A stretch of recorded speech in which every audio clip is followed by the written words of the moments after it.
It's a milestone episode for us, number 100. So we wanted to have a very special guest on. We're joined by Ed Golden. He's the founder of Right Angle Sports, a very respected pick service in the space. We're going to talk to him about the evolution of that service, a lot of the criticisms that they get, and a lot more than that. Stay tuned. Episode 100 of Circles Off starts now. Come on, let's go! Welcome to Circles Off, episode number 100. Right here on the Circles Off YouTube channel, available in podcast form as well on Spotify and Apple Podcasts. This is a very special episode for us, as we're going to bring on someone that I've wanted to talk to for a long time and wanted to have on this podcast for a long time, but we were specifically saving him for the milestone episode number 100.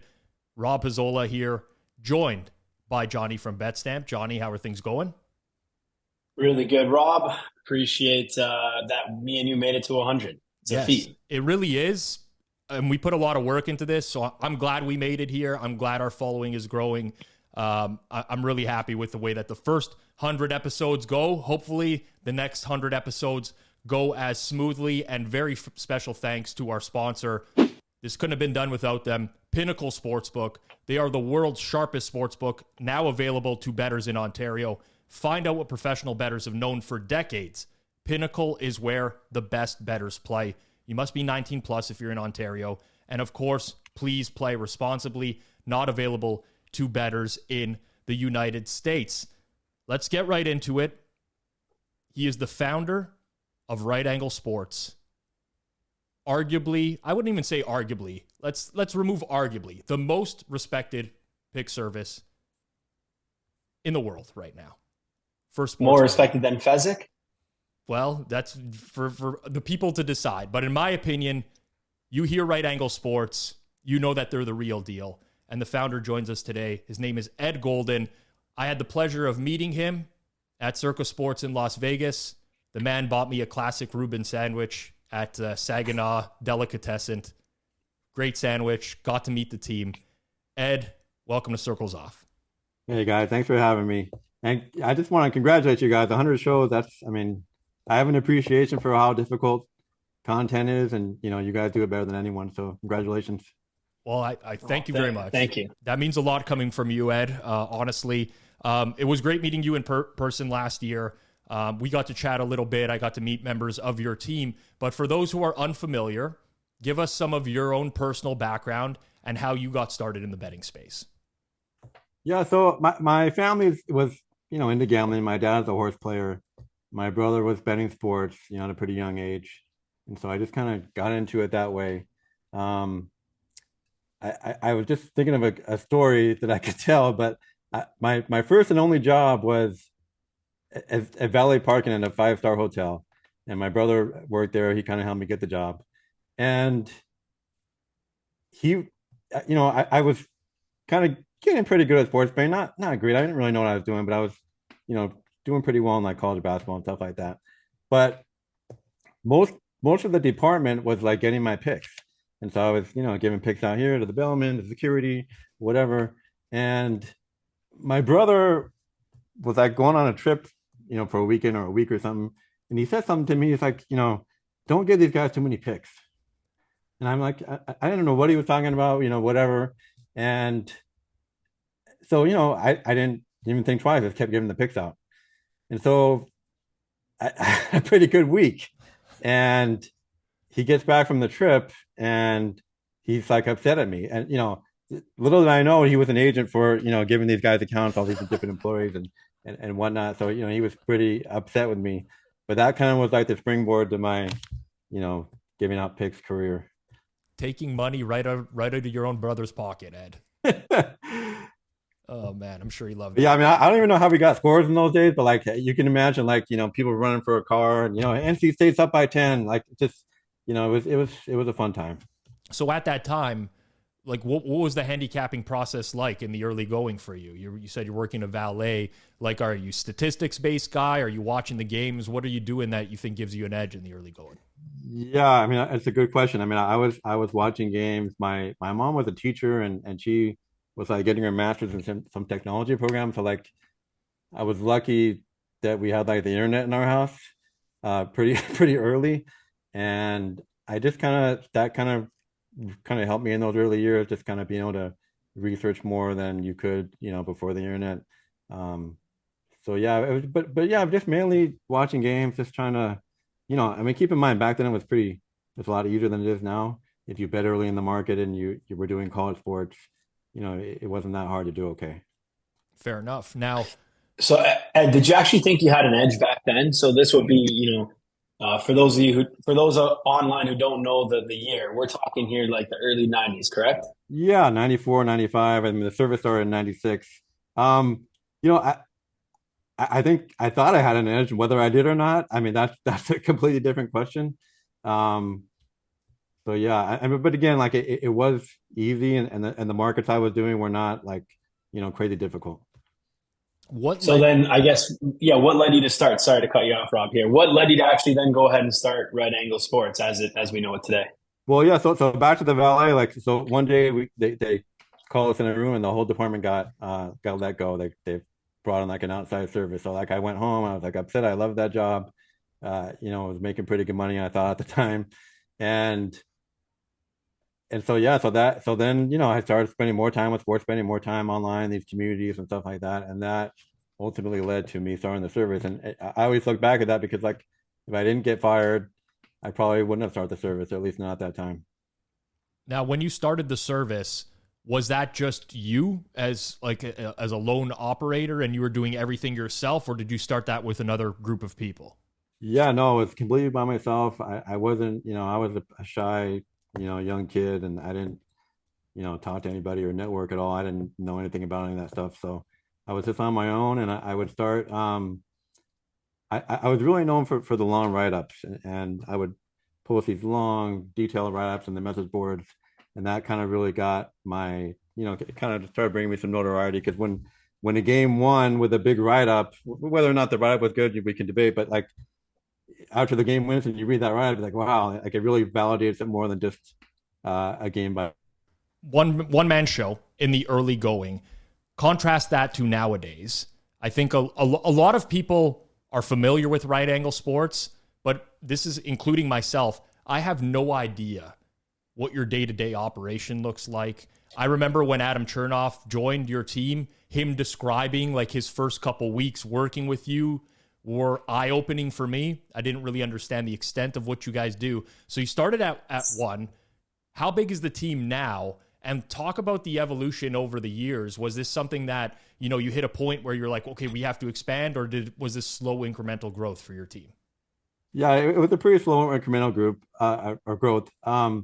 Mike RAS was my first partner, and we kind of took things, quite a bit of ways. We had a pretty good run, and it just kind of slowly got to the point where we can't do all the things we want to do with just us, and there's too many teams, especially like something like college basketball. Too many conferences, too many teams. You couldn't get the level of detail with just two people, and so we kind of made a rapid expansion. I want to say about 10 years ago, where we brought in people who were going to help us, organize all this information, gather all the information, and just kind of take it to another level. I can ask so many more questions, and I want to delve into the operation as much as possible without you just like giving away secrets or anything like that. But something that I take away from that was specifically how you said that we want to be able to gather all this information and organize it, so on and so forth. Would you say that most of your edge at Right Angle Sports relative to other pick services or market makers or whatever is coming from your ability to process information in real time? Yeah, for sure. So I mean, there's two parts to it. There's getting the information, and then how do you evaluate that information? There's so many times where two people can read the same article, two people can watch the same game, and come up with a different conclusion. And so I think we're really good at that. We especially experience, I think, plays a big part in it. Where we've seen this before. We know that coach isn't telling the truth, or whatnot. So yeah, definitely, analyzing that information is definitely a strong point of ours. So Ed, got a question here for you. So obviously, I mean, I'm not sure if it's 100% clear right now, but what Right Angle Sports is, for anyone who doesn't know, we talked about it multiple times on the show. You guys are essentially the pick service in the sports betting community. So it is a tout service. We'll say it for what it is. Now, it's definitely very different than the traditional tout services that we've come to know and hate. But with that being said, you still are a tout service. So if you don't mind, can you just give the listeners like a basic rundown of like what you do and maybe how it's different than the traditional pick selling service that's out there in the market? Well, in a lot of ways, I mean, we're a betting group. I almost want to say, at least in our history, we've been more of a betting group than a pick selling service. So it kind of starts from there. We kind of, everything we do kind of revolves around just trying to find edges for bets, and the service is, a reflection of that. So like, I don't know if you guys are familiar with like this whole setup and go thing that we do on our releases. Of course we are, yeah. But yeah, I mean, you want to explain that a little, Ed? Talk about that for the listeners here. So Ed does what's called the setup and go, and he's kind of like the initial founder of that, so to speak, in the space. So, what is that? How did that come to be? Yeah, well, I mean, the idea, I got the idea because that's just like how we would like bet games with different movers and different things. Like, it has to be coordinated, because if one person bets early, then the other mover is not going to be able to bet, the same price. And so we were like, God, could that work with a big group? And we were like, it might not, it might, whatever. But we tried it, and it's really been the best way that we can give the most people the chance to get the price. And it's been an evolution. We've done countdown timers, we've done all these different things, but this has been so far the best thing that we've ever done. It gives people 30 seconds to like go on their account, set up the bet, get all the way down to that final confirmation screen, and then when we say go, all they got to do is just make that final step before the line moves, instead of having to do that whole setup process. It's gotten so crazy now, though, that people are actually betting the fakes because they see your information as being so valuable that they're actually willing to take a shot, basically coin flipping, that they're going to get a great price. And honestly, I don't know if you view that as a problem or if internally you guys are looking at alternate solutions. I don't know what the solution is, Ed, but nowadays people are really recognizing the value in the service and how much your bets will move the market. And it's kind of led to this, okay, now people are just going on everything. Have you guys internally noticed that? I'm sure you have. Yeah, I mean, it's good and bad. I mean, the good is that we can, purposely put opposite stuff in there and get free line moves or whatnot. But the bad is that if people, if they're doing it on a real play, it could make the line move faster and hurt some of the customers. So it's a cat and mouse game. We're always thinking of different ways that we can do it better. We started doing like some opposites where, if it starts moving early, we'll go opposite, and that kind of really, I think would really make people hesitate. But the real problem is like if you have a sharp group in there and they like a play, and their game gets set up, I think they probably think that they should bet it. So that's something that we got to keep dealing with. So Ed, how do you actually, like, how are you gaining an edge right now? Because right now the difference between, at least the way I see it, your plays and then most other touts in the space or most other pick selling services in the space is you're actually getting closing line value near 100% of the time. It would be a rarity for you to have anything that doesn't steam immediately. And unless there's a major injury or anything like that, I haven't seen, it's very rare for a play to come back and then, show a significant negative CLV. So how are you doing it? Like, what's the secret sauce here? Well, that's a secret. No, but we got a really good team. We got a really talented, experienced team, and we worked really hard. I mean, there's no like shortcuts. There's no secrets.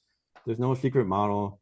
It's just we're just grinding away like everybody else, and we compete. We compete. We try to find edges, and we try to bring that edge to the releases. Are you creating a number on a game before you bet it?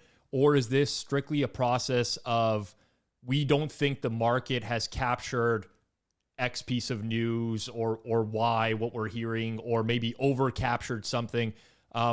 Because again, I'm digging as much as I can into the operation. You have a larger team of different handicappers, but when you talk about those handicappers, are they specifically guys who are saying, we need to go on this game because the market is not capturing this data? Or is it, we need to go on this game because I make the line -8 and the market is at -4?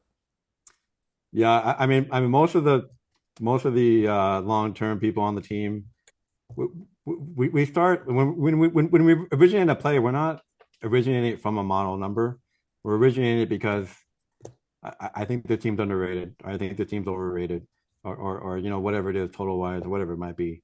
And then we'll look at the models and make sure we're getting a fair price and whatnot. But yeah, I mean, that's typically where our origination starts. We have some people that are more math oriented, so I don't want to speak for the whole team. But for me, at least, I'm always definitely I'm starting it from, where I think the market's off. Okay, now let's walk through an example here, just so that the audience has a better idea, right? And let's use college basketball. From my understanding, you have multiple people in college basketball, all who are focused on one or two different conferences, trying to get as much news. You can correct me if I'm wrong on any of this, but what is the process now for a release, essentially? So one of your handicappers who, I don't know, is following the Sun Belt says, this is a great play. Do they have the autonomy or the authority to release that play themselves? Does it filter in through a team? Does it filter in through you? Who ultimately gets the final say? Kind of just walk us through how that would come to be. Yeah, that's a really good question. So there's mainly 6 of us that I would call the decision-making team. And we'll usually start with a pretty big list, overnight or the night before. And if it's a big card, I mean, that list could be 20, it could be 30 plays. And we'll kind of rank them on how strong we think each one is.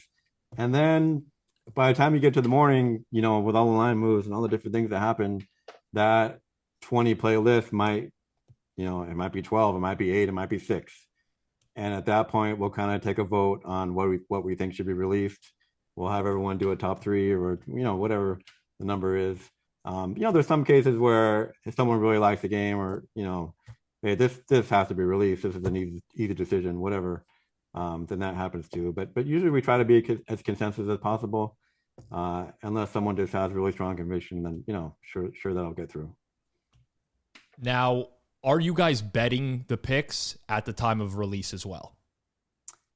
I don't really want to get into that too much. I would just say we're pretty creative with how we do that, and obviously we're not getting anywhere near the amount that we would on a non-release as we are as a release. So that's just kind of a give and take that we have with ourselves on the service. Okay, now I'm even more interested in that, and I'm going to press a little bit on that as well. So in the decision-making process, walk me through what goes into the process of we're going to release this versus we're not going to release this. Like, does it have to do with the amount that you can get down on a specific bet? How does that come to be? Because obviously it's a balancing act from what I understand. You do have your service. You want to maintain the reputation of that service. You want it to win in the long run for everybody that's following it. But on top of that, you are a betting group. You said it yourself when Johnny said, it's a tout service. He said, well, we think of it more as a betting group. So how do you balance both of those? What ultimately goes into the decision of we're going to release this game versus we're just going to not release this game and we're going to bet it ourselves? Right. So, if you look at the history of the service, there were a lot of years where it was pretty obvious that our focus was on betting. There were years where we didn't do totals. We didn't release any totals on the service. there were years where I think we did just second halves only for a couple of years. We always kind of stop and start the service or stop the service at different times, so that there's more opportunities for betting. In recent years, we're pretty much all in on the service. We're trying to get our best stuff on the service. We think that's where the most upside is, and so the only real determining factor now is do we think we have a winning play, and that's what we're going to release. We're going to try to release our best stuff. Fair enough. Now, in terms of the upside of the service, is that because it's just harder to get down nowadays? Like you lose accounts quicker? Why is the determination that the service has more upside than the betting side? So it's just really a math problem, because like if let's say we have 100 customers paying us $50 a pick, we make $5,000 a pick, and let's just say we have an EV of 10%, we're going to have to bet 50,000 on a game to capture that same amount of expected value. Now, we could do that. It's not easy. It's pretty difficult, as you know. But where's the upside? Is it going to be easier to scale that pick to 10,000 per pick, or are we going to be betting 100,000 per pick? Now, in college basketball, it's not that easy to bet 100,000 on something at the price you want. I'm sure you guys are aware. So we just feel like there's a lot more opportunity right now in growing the service than growing our bet sizes. You know what, Ed? That actually checks out. And we're obviously very critical of like tout services. I have in the past spoken out about how I do think Right Angle Sports is like doing this in a much more legitimate way than most people. And the thing that most people always ask, and this is what I would ask first and foremost, main thing I would ask is like, what's in it for this guy?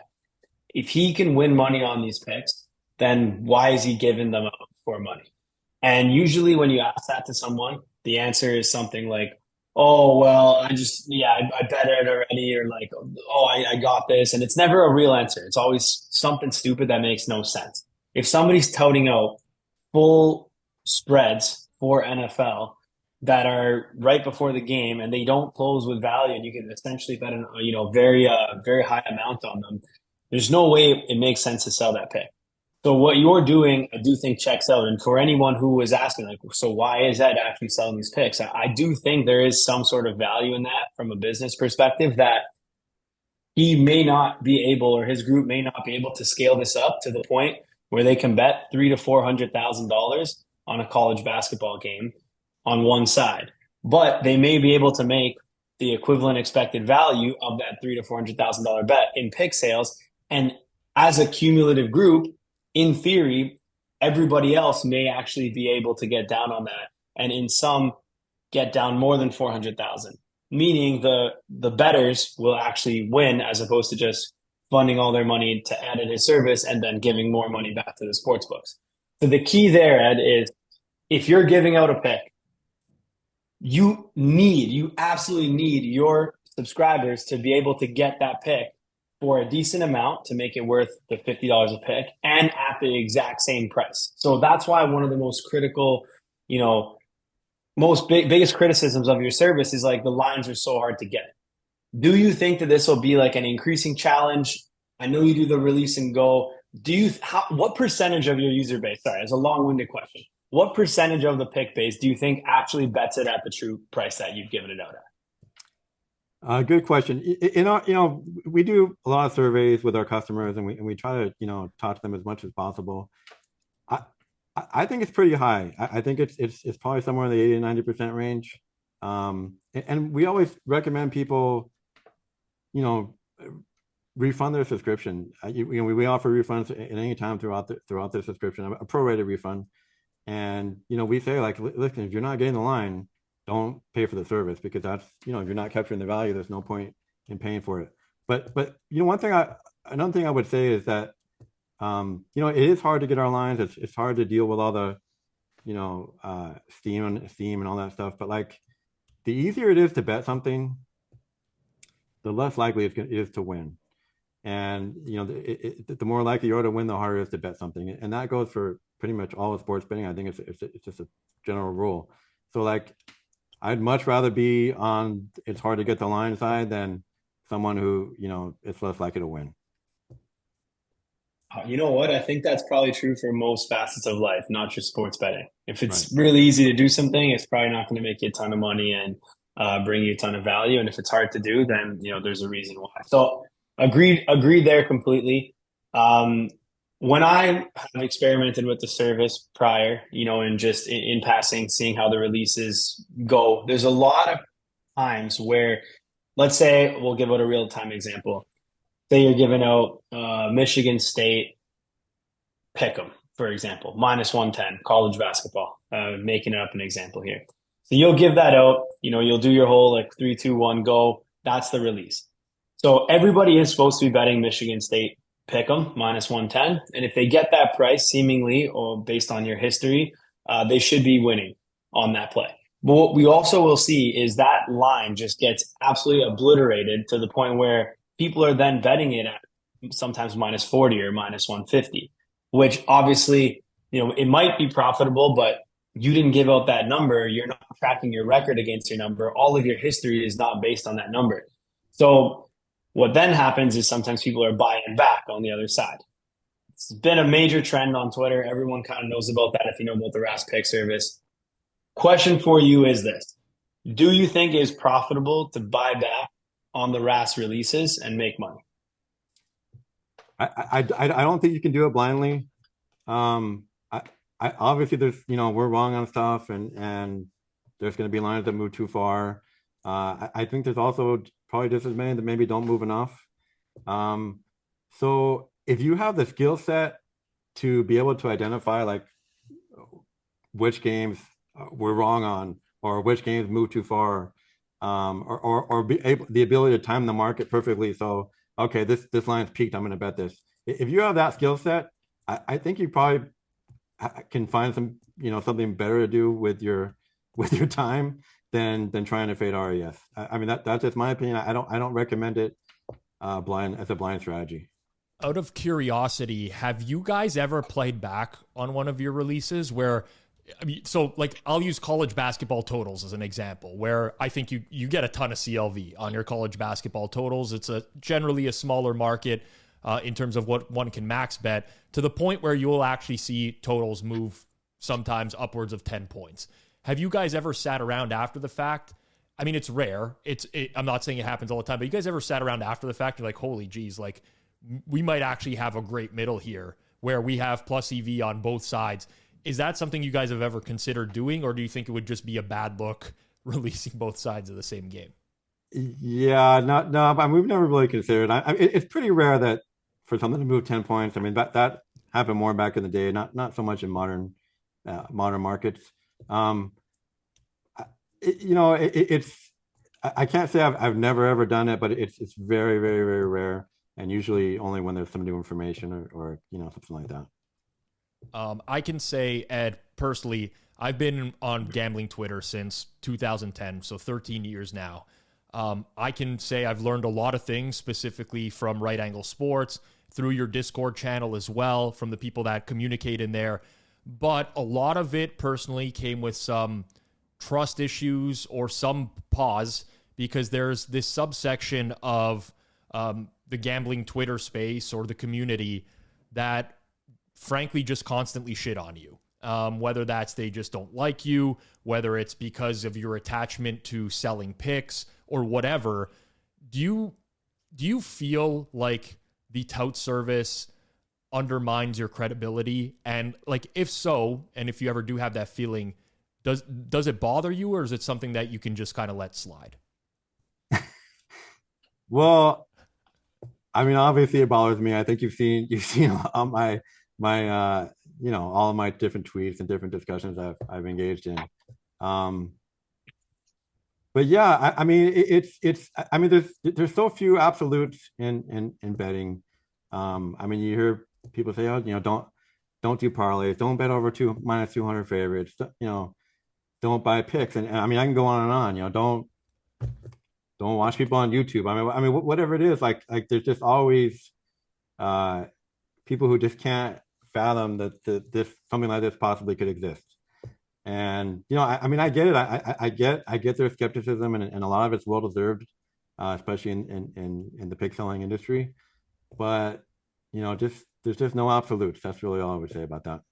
I mean, obviously, a lot of people in the space, and I'll just speak to it specifically.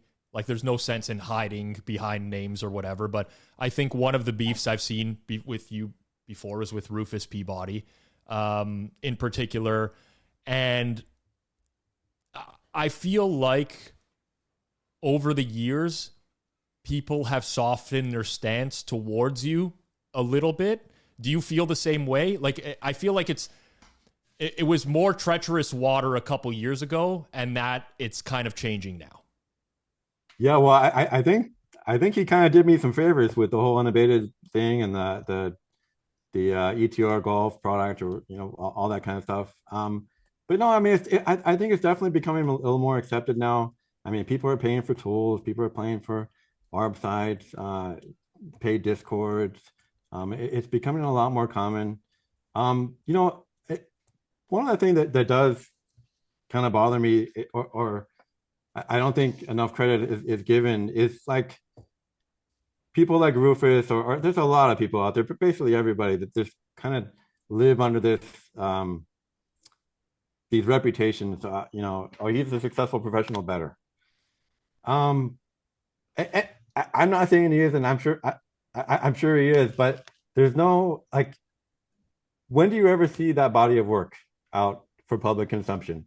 And I think, at least with us, there's a large part of our body of work that is out there for the public, and we kind of have to prove ourselves every season, every week, to keep that reputation going.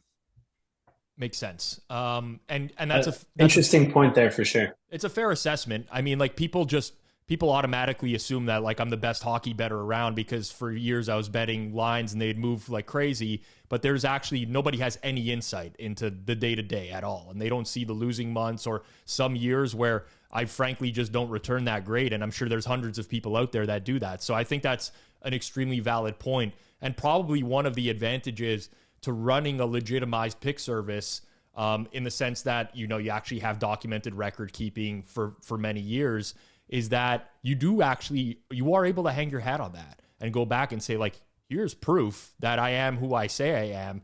Whereas there are bettors in the space where, I mean, frankly, most of them probably win, but they don't have that to fall back on to say, hey, I've actually done this for 10 years quite successfully. I mean, sure, I can show a bank account or like a crypto wallet or something like that, but you actually have that to fall back on. I think that's an inherent advantage. Right. And how many times do people ask if is RAS lost their edge? I mean, I probably get that question, 3 times a year, 10 times a year, whatever it is. But whenever I mean, I don't want to get in names, but when do you ever hear, has this person lost their edge? Has, whoever it is. You'd never get that because they're not performing out. They're not performing out for the public. And just one last thing is, it's trivially easy to lose private. I mean, losing in private is, you can go to bed at night, no problem. Losing for people or publicly, for the whole world watching, it's a lot more difficult. Yep. I could definitely see the struggles behind that, and I don't envy that at all in any capacity. One thing I did want to ask you about here before we move on, it's another RAS criticism here. The Right Angle Sports team recently launched and then later scrapped a prop service. Ed, what the hell happened? You got to give us the rundown here. Yeah, I mean, it's tough. I mean, I don't want to get into too much details, but we met this prop team and watched their work for a good amount of time. They had their own little private Discord, and I mean, the work was impressive. I still think they win. They won for I want to say well over a year before we started going public with their picks, and their free picks won. And they hit a really bad streak. And I think they ended up losing I don't know, maybe 15, 18 units, something like that total. So no, believe me, it was frustrating, and they were frustrated, and it was a bad experience. I have a couple things I want to ask you about in regards to this. Sure. So firstly, how do you make the decision to then cut that off? Because obviously I'm sure that was weighing on you. I know you don't like anything with the service losing. And from everyone I had talked to before meeting you, Ed, or interacting with you, what everybody told me was Ed takes this very seriously. Like, he takes winning very seriously, hates losing. So how long do you let that go on? And then, I mean, there's got to be something in your head that's like, this is going to turn at some point. Do we just keep going with it? Like, just walk me through. I'm sure this was weighing on you, and I want to hear it from you in terms of exactly how much it was weighing on you and what ultimately led you to the decision of saying, we just can't sell this anymore. Well, it definitely weighed on all of us a lot, and I think the biggest thing for me is just the timing of it.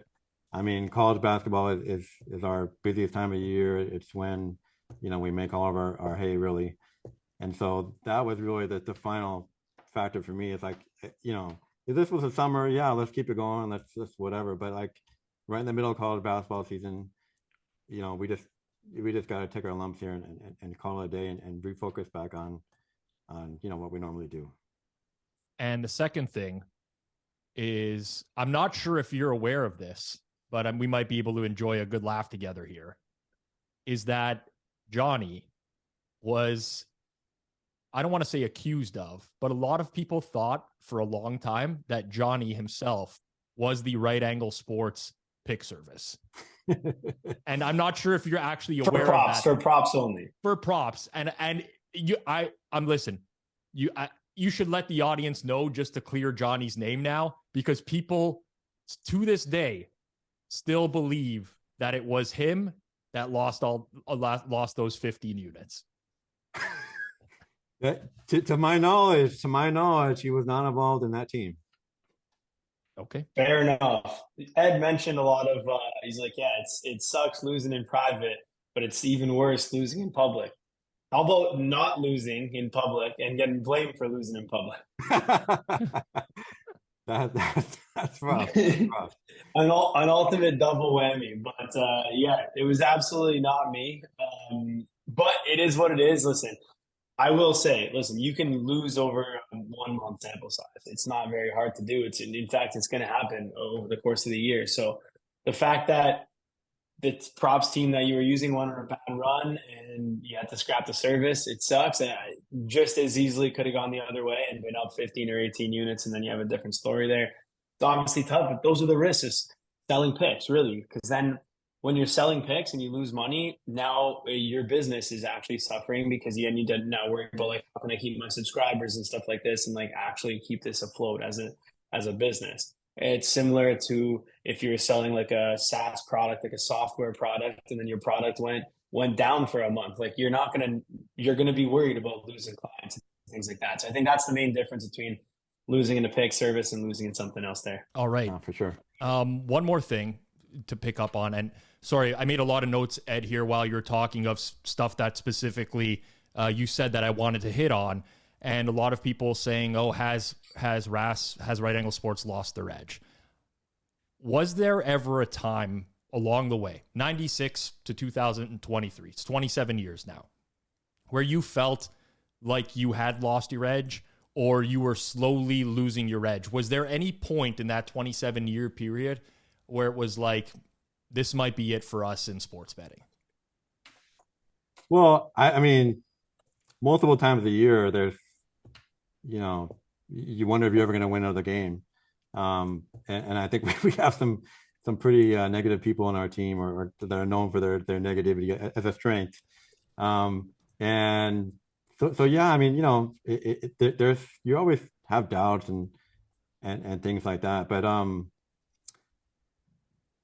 you just kind of persevere. Just kind of, you can look at things, and sometimes we wonder, hey, do we need to focus more on this? Do we need to release earlier? Do we need to, whatever it might be. So sure, I've had doubts, but we've been pretty fortunate. Like, we haven't really had a big long-term downswing. We've had downturns, but not, they've been relatively short. So think we've been fortunate to be consistent overall. That's good to hear. That's good to hear. I mean, that's the struggle of any bettor, obviously.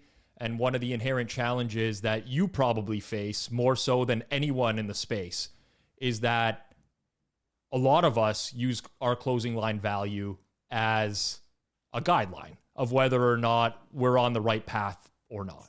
And, you know, it is an efficient market. You'd like to think that if you lost your edge, it would correct over time, but it would take time for that to happen. So you really don't have that metric to fall back on and say, you know what, it's just a period of unluckiness. And I mean, I personally experienced this for 1 or 2 years in betting hockey, because the people who were moving my hockey were going to just bet the ever living crap out of it to the point where it steamed a ton and no one was going to play back. So when we lost for a month or a month and a half, I would pull my hair out and be like, I don't know. Like, do I still have an edge? I have nothing to fall back on. And I'm curious if whether you go through those periods as well, because, you know, you're generating great closing line value, but I mean, candidly, it's artificial because so many people are betting your stuff. So can you even use that as a metric to say, we're still on the right track here? Well, I might want to push back on it being artificial, but besides that, please do. Please do. If you disagree, I mean, I'm a believer in efficient market, as is Johnny. But I think that right now, and this is just for those out there, I don't believe this. I'm just speaking in pure, you know, example here. If Right Angle Sports didn't have an edge today, it would probably take at least half a year for the market to catch up to that. I think you've developed such a reputation of being a great bettor that people will still bet that blindly, even through a bad streak, is all I'm getting at. So you would have that period of, there's like be a small period of inefficiency in the market there. Right. No, I mean, I'm not saying there's zero, you know, inflated or artificially inflated, but it's still meaningful. I mean, if somebody sharp bets something or releases something, I think that's justifiable for a line to move. You know, you can argue if it's too much or not or whatnot, but back to your original question, I kind of think there'll be other signs, maybe besides just less closing line. I'll probably get a few more DMs if you know, do you want more on Irvine, or, you know, stuff like that would kind of tell me, hey, you know, there's other people on the opposite side of our stuff, and we probably need to look at this, you know, a little closer. So, Ed, question for you. This podcast presented by Pinnacle Sports. We're big fans of the site, and we know obviously they're the sharpest bookmaker. Within your service, you usually attach a note that actually includes something that says along the lines of, don't bet at Pinnacle. Do not bet this at Pinnacle. Do you mind actually walking through why you would not recommend, or you don't want people to bet at Pinnacle? Yeah, it's a rule we have, and we might not have it anymore just because it's so difficult to enforce. But the idea is that any site with an auto mover, which is basically Chris and Pinnacle, if they can only accommodate one bet. So by not having that rule, or by having that rule, we're only, you know, preventing one person from getting that line. So like, it's not like people can really use it as a reliable place to bet anyways. And the thinking is that if we could slow down that hit at Chris or Pinnacle by 5, 10, however many seconds, it's going to slow down the movement throughout the market and make it easier for everyone to get their bets in elsewhere. So that's the thinking behind it. It's worked really well in practice when we can get people to follow it and enforce it effectively. I'm just not sure if we're going to want to keep fighting that battle going forward, but we'll see. Understood. So essentially what you're saying is Pinnacle is super sharp, and as soon as they get hit once, they're going to auto move their price from, you know, minus 110 to minus 120. And if Pinnacle stayed at minus 110, there would be a bunch of other sports books in the world that are actually just copying that price. So if Pinnacle stayed at minus 10, even if those other books got hit 5, 10, 15, 20 bets on the same line, almost sort of too dumb to actually move it until they see Pinnacle move it. So for every 10, 20, 30 seconds you can get Pinnacle to hold, that's a big benefit. Have you ever potentially tried to like partner with a sports book to ensure maybe like a line hold for a minute? So let's say you grab a sports book and you're like, all right, these guys are going to guarantee to hold the line for a minute. We did that briefly a long time ago, and I don't think it went very well for the sports book, but it's something that we really want to kind of pursue going forward here. If it ever gets to a point where, you know, people can't get the number anymore, we definitely would not want to entertain that possibility. Fair enough. Got it. We do have you here, Ed, and I mean, the reason you're on episode number 100 is both myself and Johnny really respect what you do. A lot of people will rag on pick services. I used to run one myself. I tried to do it in the most transparent way possible, and I appreciate your honesty and transparency throughout everything. I want to get into how a casual bettor, an average bettor, can evaluate a pick service and other pick makers that are out there in the space. So I'll throw it over to you as someone who's in this space. Let's say you were going to go out and purchase picks from somewhere else as an example. What would be some red flags of things that you would certainly say, I do not want to buy picks from this person? And what would be some things where you would almost always look for and say, I need this as on the checklist, and I need to be able to check this off before I'd consider giving this person my money? Okay, that's a good question. I think it just kind of starts with like what gives the person an edge. So like, I'm sure you get a lot of messages or DMs. People want to work for you, work for us, or whatever, what they want for your roles, this and that. And almost all the time they can't get past my first question, which is what gives you an edge? And they don't even know what, I mean, whether they have one or not, they don't know how to answer the question. And like, just give me something like, you beat the market injuries, you line shop. I mean, like there's got to be something that's giving you an edge. And so I think that's like the first thing I want to know is like what is this person doing that's giving them an edge? Is it is there a model picking up something? Are they projecting tempo better than everyone else? Are they specializing in a league or a conference that not many people are? I want to know what is giving them an edge, and that's like I think the basic thing. And there's so much stuff out there now where you see all this pick content, predictions, picks, whatever it is, and these write-ups that people put out there. And it's not just, I mean, we've talked about bet percentages before, like it's not just that anymore, that it's usually, it's one of two things. It's something that the market already factored in, or it's something the market doesn't care about. And so like, I'm looking for something that the market cares about that isn't factored in. It's basically how I would put that in a nutshell. Interesting. Now, on top of that, so I want to get to some things that personally I find as red flags, and you tell me whether or not you agree or not. But sure. For me, the biggest thing, me and Johnny, I think we're very confident people. Sometimes it comes off as arrogance. Apologies to the audience for that or whatever. But I feel like I have an innate ability to go scan through someone's Twitter timeline and probably within 10 tweets tell you whether or not that person is a winning or losing bettor. And that's just from my experience in the space. But for me, one of the biggest giveaways or dead giveaways to me is the actual timing of the bets themselves. So sometimes, and I'll just give a clear example, LeBron James might be out, entire market steams, and then someone will give out that play a half hour after the market has already steamed. And like that to me is a dead giveaway. So for me, I mean, definitely like the write-up stuff that you mentioned is absolute, like, you'll see the trends that are in the write-ups as well as stuff exactly like you said that either the market doesn't care about or is already factored in. But I think people can learn so much by just understanding the timing of the bet itself and what that tells about someone who's giving out picks.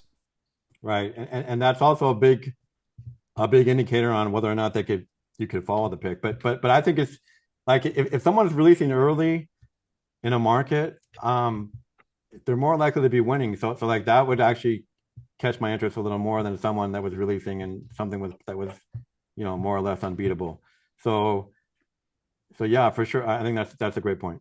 Yeah. I mean, for me, it's like if Pikachu Bets is out there and he's ragging on someone for releasing overnights, that person's probably winning. Like that's another, it's like whenever the sharp community gets really mad at someone for releasing bets early or like, hey, why are you posting it? That's probably a good sign that that person is tailable and what they're doing is winning. So it's like these little things and how people interact with one another. But I also wanted to specifically ask you about Betstamp, because when we launched Betstamp and when I first joined the team, I was a year after Johnny and Julian co-founded it, but we had like this initiative in place of we're going to reach out to every tout that we possibly can, every pick service that we can, and we're going to try to onboard them to Betstamp to track. And I would say we had a very low success rate with doing that, but you were immediately one person that was like, sign me up, let's figure out a way for this to happen. Why was that so important for you to have some sort of third-party verification? Well, I mean, it's just obvious. You want to be able to point to a third party, like you said, a third party verified record, because I mean, if you go to any top website, it's going to say that we win, right? I mean, no one's going to say, oh, we don't really win. So if you can say you win, but then also have proof of it, I think it goes a long way in your credibility. So yeah, we definitely we use Betstamp. We have benefited from it, and yeah. All right. Yeah, I think another thing that we do there is like all the picks are there, right? So when you look at a guy's record or a tout's record and it's on a regular site, it doesn't necessarily have all of the picks, the time that pick was given out, what the line was at the time. Like you can literally just go on Betstamp and see, within reason exactly what the CLV is also over a certain sample for what you can slice and dice it up. So it makes a big difference if you're actually looking to buy picks. I've said this from the start, nothing against actually buying picks. In some cases, buying picks will make you a lot of money. But it's very rare and there are a lot of checkpoints. So, going through stuff like this. And then also, one other thing I really want to make note of here is if there's a tout who you see making content or who's on a interview or anything like that, they can't answer any questions. They don't really know about, even kind of like where their bets stem from. If they're just citing stuff like, oh yeah, I got the Lakers because this and this and this and this, and it doesn't really make sense, like they're probably going to lose. If there's someone who's like, yeah, I got, like, for example, like Ed's doing here, like, I'm not really going to give you guys shit, but like I'll kind of talk about how it works. It's actually more likely that he wins in this scenario. And I know it seems counterintuitive, but it's funny how it works, Yeah, and like, so I'm just going to add more like onto the write-up part of it. Like, it's not just bet percentage, but now it's like shot quality is one of the new ones that people like to quote. Or like they get these synergy matchup stuff, and I don't know. It's just I just think it's a lot of stuff in there that's being represented. A lot of people are representing stuff as meaningful information. It sounds sharp, whatever it is, and it's just not. And I think that's kind of a big problem with content in the space. So that's a really good point. And it is challenging to produce good content in the sports betting space. And the definition of good content is open to interpretation. And what I think is good content is going to be completely different than what my friends think, and so on and so forth. And people consume betting content for different reasons. It would be inherently challenging, Ed, for me to do an NFL show on a weekly basis and just sit there and say, oh, I like the Cowboys in the game because I make the line 6 and the market is at 4. It's why is that number 6? So what I really emphasize or try to emphasize is why I'm getting to that number and where I think I may doing something that is differentiating from market. And that's kind of what I really focus my content on. I don't know if it's the most interesting in the space. Some people, I think, probably just hate that, or they don't understand it, or it doesn't resonate with them. But to me, this is the foundational shift that needs to happen in content to make it relevant going forwards, because you can only have so much of somebody saying, well, this pitcher has a 3.38 ERA on the road, and it's like everybody's using that, right?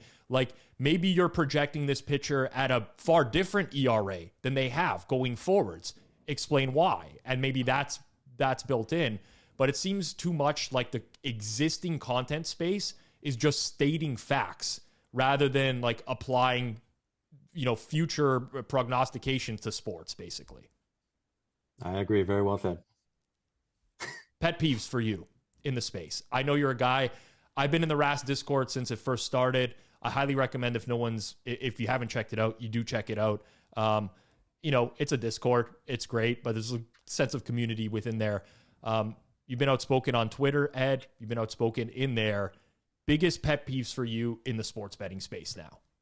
I'm afraid I might have used them all already. Let's see. What haven't we talked about yet? I'm just going to reiterate the same one that I talked about earlier with the people in the space who don't have their work out there. I think that's kind of my favorite one, like at this very moment. And it's just like, for example, like, you bet hockey. If you had to tell the world or your competitors in the market 10 minutes before you, hey everyone, I'm gonna put my hockey bets in 10 minutes. Like, would that put you at a disadvantage? Because I think it would, and like, and how I was mentioning how our list starts at 20, and by the time it's time to release, it might be down to 8. After we send the warning, that 8 might go down to 6, and those might be 2 of our best plays. So like the level of difficulty of putting yourself out there under these conditions, I just think is very underappreciated, and I wish that more of the professional bettors out there would do it more and kind of get a taste of it. Well, I'm interested in that topic in general and putting yourself out there, because you've always been a pretty quiet, behind the scenes type of guy. I remember when I first met you, I was talking with Jeff within your team, and I actually had mentioned to him about potentially having you on Circles Off, and I don't want to misquote him or anything, but it was along the lines of like, Ed's probably not going to ever do that type of thing. And here you are, episode 100, doing it. What has made you become more of a public figure in recent years? Yeah, this is my first time ever being on camera on any kind of content. So, yeah, he was. Wow, the debut. he wasn't wrong there. But I think it's just where things are going. We brought on Adam Chernoff, and he's done a lot of good content for us, and we can see the impact that it has on our business.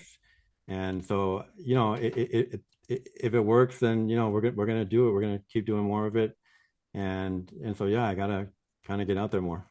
Wow, you gotta market yourself more to compete with the TikTokers and the Instagrammers and everything else. That's right.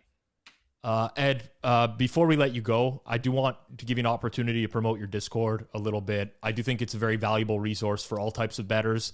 And I honestly think it's really I've been part of forums in the past, and a lot of, before Discord, different Slacks in the betting space. And typically speaking, these tend to devolve into people just hating and absolutely destroying each other on a daily basis.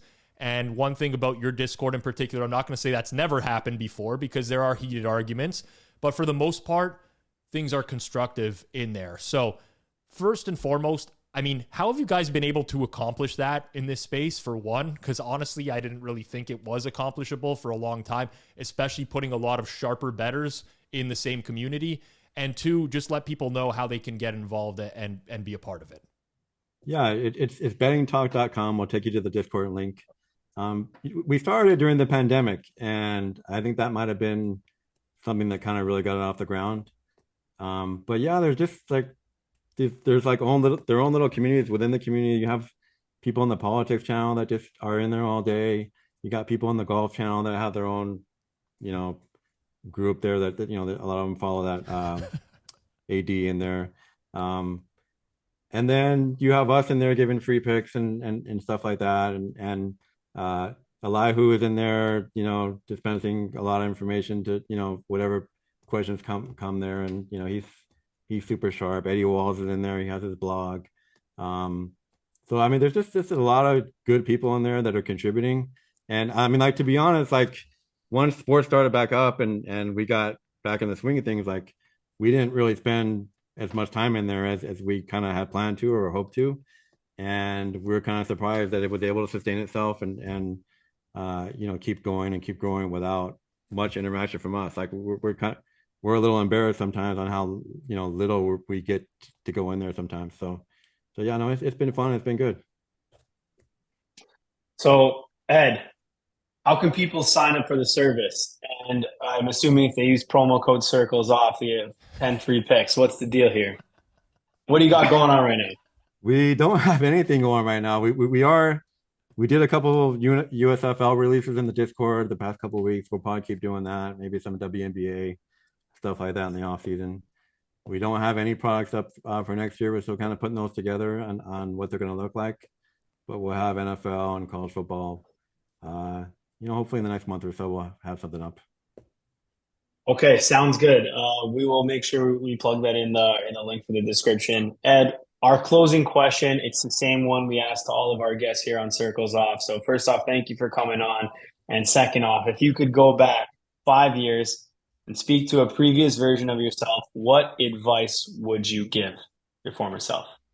Yeah, thanks for having me. And I mean, I've been thinking about this one, and I like, the easiest answer for me is I want to get a bigger kiosk network going before I feel like we didn't really take advantage of that as well as some other groups did. So yeah, if I went back, I would definitely focus more on that. His name is Ed Okay, Golden. interesting. Yeah, I mean, that was not a response I expected, but we get all sorts of responses here in the closing question. Most people just say that they would have bought Bitcoin if they could go back 5 years, but yeah. It's a group of pro sports bettors, Right Angle Sports. You can follow them on Twitter at RAS Picks, bettingtalk.com for the Discord, handicapper.net as well, where you can check out all of their stuff. Ed Golden, thank you very much for joining us. For all of you out there, if you like this episode, make sure you smash that like button. Make sure you're subscribed to the Circles Off channel. If you watch us on a regular basis and you're not subscribed yet, hit the subscribe button. It literally takes you 2 seconds. Make sure you do that. We'll be back with more content next week. This has been Circles Off, episode number 100.